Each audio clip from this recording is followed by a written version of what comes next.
బాబు Anand, contractor Simhadri గారి అమ్మాయితో నీకు పెళ్లి ఫిక్స్ చేశాను. ₹1 కోటి కట్నం. వాళ్ళ కంపెనీకి నువ్వే మేనేజింగ్ డైరెక్టర్వి. సారీ, నాకు నచ్చిన అమ్మాయినే నేను పెళ్లి చేసుకుంటాను. కుదరదు. ఎందుకు కుదరదు? నీ కన్న తండ్రిగా మాటిచ్చాను గనుక. కన్న తండ్రి? పశువులకు కూడా కనటం చేతను. కొడుకుని తూకం వేసి చూసే నువ్వు తండ్రి కాదు, వడ్డీ వ్యాపారస్తుడు. ప్రేమంటే డబ్బు, ఆప్యాయతంటే డబ్బు. అసలు కన్న బిడ్డలే నీ వ్యాపారంలో ముడి సరుకు. ఈ పెళ్లి నువ్వు చేసుకొని తీరాలి, అంతే. నేను చేసుకునే ప్రసక్తే లేదు. నాకే ఎదురు తిరుగుతావరా?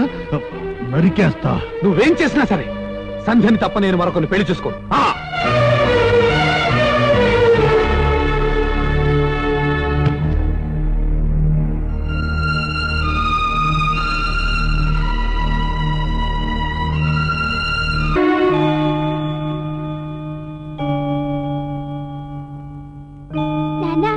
కూల్ డ్రింక్ నేను తాగుతాను. నువ్వు తాగకూడదు లేపా. నువ్వు రోజు తాగుతున్నావుగా, నేనెందుకు తాగకూడదు? నోరు మూసుకొని పోతారా లేదా? ఆ కూల్ డ్రింక్ ఇవ్వండి, నేను వెళ్ళను. సరే తాగి సావరా. ఎంత ధైర్యం నీకు? మొగుడి చేతిలో గ్లాసు పగల కొడతావా? వాడు మన కొడుకండి, విషం ఇచ్చి చంపుతారా? తాగుతానన్నాడు, ఇచ్చాను. ఇవ్వాల్సింది ఇది కాదు, తండ్రి ప్రేమ ఆదరణ ఇమ్మన్నాను, ఇచ్చారా? మంచి బతుకు ఇవ్వన్నాను, ఇచ్చారా? వాడు చదివే క్లాసు, వాడి వయసు, కనీసం వాడి పేరెలా తెలుసా మీకు? ఏమిటే నోరు లెగుస్తుంది? పళ్ళు రాలగొడతా మాట్లాడావంటే. మీ భార్యగా నన్ను కొట్టినా తిట్టినా అసహించుకున్నా అన్ని భరిస్తాను, కానీ కన్న తల్లిగా బిడ్డల భవిష్యత్తు నాశనం అవుతుంటే నేను చూస్తూ ఊరుకోలేను.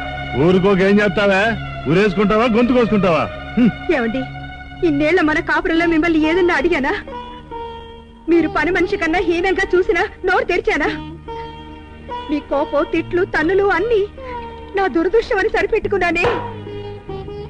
మీరు ఎప్పుడు ఏ స్థితిలో ఏం చేస్తారో అని అరచేతిలో ప్రాణాలు పెట్టుకుని బిక్కు బిక్కుమంటూ గడిపాను.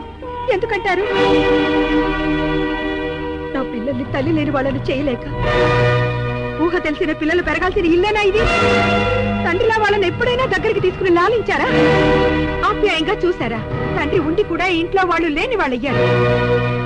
పవిత్ర ఆలయంలో ఉండాల్సిన ఇంటిని నరకగూపంగా మార్చాడు. ఈ వాతావరణంలో పెరిగితే చివరికి వాళ్ళేమవుతారు? బిడ్డల భవిష్యత్తు నాశనం అవుతుంటే చూస్తూ ఊరుకోమంటారా? తాళిగట్టి నిన్ను ఇంటికి కావలి కుక్కలా కట్టేసుకున్నా, ఊరుకోక పారిపోతావా? నోరు మూసుకులానికెళ్ళో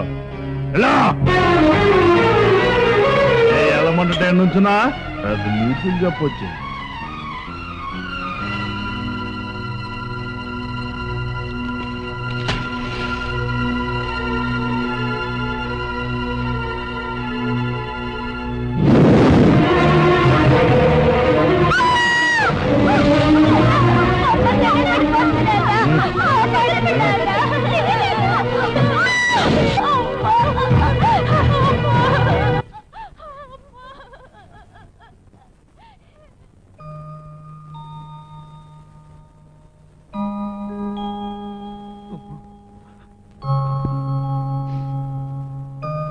అన్నయ్య,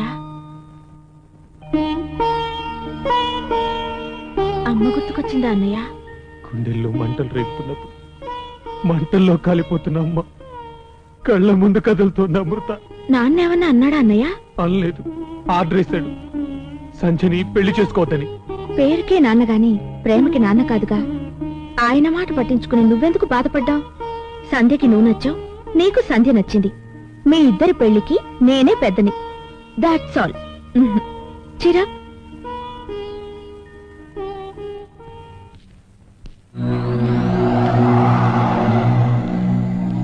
సంధ్య అంటే నేనే. ఏం కావాలి? నీతో మాట్లాడాలి. చెప్పండి. నేను ఆనంద్ తండ్రిని. మీరా? క్షమించండి, కూర్చోండి. నీతో పర్సనల్ గా మాట్లాడాలి. రండి, వెయిటింగ్ హాల్లోకి వెళ్దాం.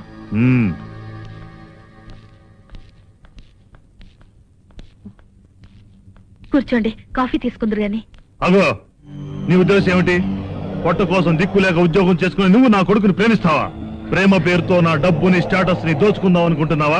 నీలాంటి వాళ్ళను 100 మందిని కొని నా ఇంట్లో కుక్కల్లా కట్టేయగలను. నీ బాడీ నా కొడుకు తప్ప మరొకరికి సెట్ అవదా? నా సంగతి నీకు తెలియదు. నిన్ను, నీ తమ్ముణ్ణి పట్టపగలు నడి రోడ్లో మర్డర్ చేయిస్తా. లారీ గుద్ది వాడు, గుండాగి నువ్వు చచ్చారని పేపర్లో రాయిస్తా. ప్రాణాలు తీయటం నాకు మంచి నీళ్ల ప్రాయం. చెప్పింది అర్థమైందిగా? నా కొడుకు పిచ్చి కుక్కలా నీ వెంటబడితే చెప్పుతో కొట్టు. పోలీసు రిపోర్ట్ ఇవ్వు, వాడి ముఖాన్ని ఖాండ్రించి ఉమ్మేయి. నీ నుండి వాడు దూరం అవటానికి నువ్వేం చేసినా నాకు ఇష్టమే. బట్ వాడితో నీ పెళ్లి తప్ప.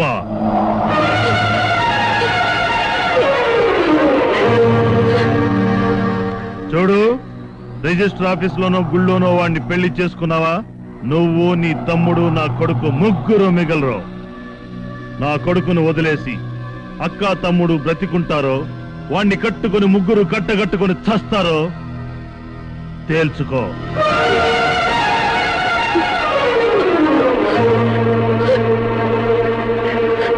సాధారణంగా రైల్వే స్టేషన్ కి వెళ్ళిన వాళ్ళకి ఎప్పుడెప్పుడు ట్రైన్ వస్తుందా, ఎంత త్వరగా ట్రైన్ ఎక్కి వెళ్ళిపోతామా అనిపిస్తుంది. కానీ అక్కడి రైల్వే స్టేషన్ కి వెళ్ళిన వాళ్ళకి మాత్రం ట్రైన్ కింద తలపెట్టి ఎప్పుడెప్పుడు చనిపోదామా అనిపిస్తుందట. అది కోల్కతాలోని మోస్ట్ హాంటెడ్ ప్లేస్లలో ఇది ఒకటి. ఇంతకీ ఈ ప్రదేశం ఏంటి అనుకుంటున్నారా?